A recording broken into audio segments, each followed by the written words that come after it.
ते नगरसेवक म्हणून निवड झाली. आता काय म्हणजे जनतेला काय आव्हान आहे?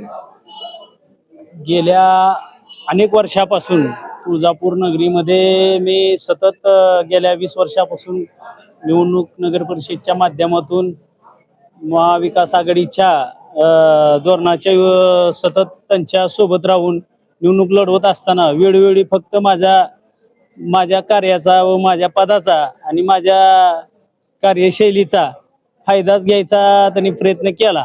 पण शेवटी लक्षात आलं, ज्यावेळेस मी 2-2, 3-3 पक्षाचे फॉर्म भरले, पण त्या पक्षाकडून माझी दखल न घेतल्यामुळे सन्माननीय विनोद पिटूभाई गंगणे यांना मी समर्थन देऊन त्यांनी मला आणि सन्माननीय आपले जिल्ह्याचे नेते माजी राज्यमंत्री राणा जगजितसिंग पाटील साहेब व विनोद पिटूभाई गंगणे नगराध्यक्ष लोकप्रिय नेते यांनी मला राणादादांच्या समोर उभा करून शब्द दिला की तुला आम्ही तुळजापूर नगरीमध्ये आम्ही तुझा सन्मान आणि मान राखू आणि देऊ, हे त्यांनी वचनपूर्ती आज मला पूर्ण करून माझ्या जिजामाता नगरीतील व तुळजापूर शहरातील अनेक मान्यवरांनी मला माझे अनेक आरोप आणि मला बदनाम करायचा प्रयत्न केला.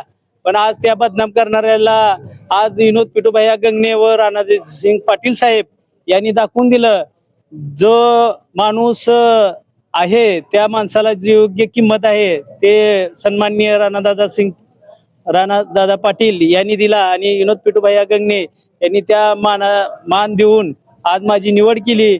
माझ्या भागातील अनेक समर्थक व तुळजापूर शहरातील अनेक माझे मित्र परिवार सर्व 18 पगडी जातीच्या जमातीने माझा सन्मान व सर्व इतर पक्षांनी सुद्धा पण मला म्हणले, आमचे तुम्ही सहकारी होतो, आज आम्हाला अभिमान आहे की तुम्ही नगरसेवक झालात.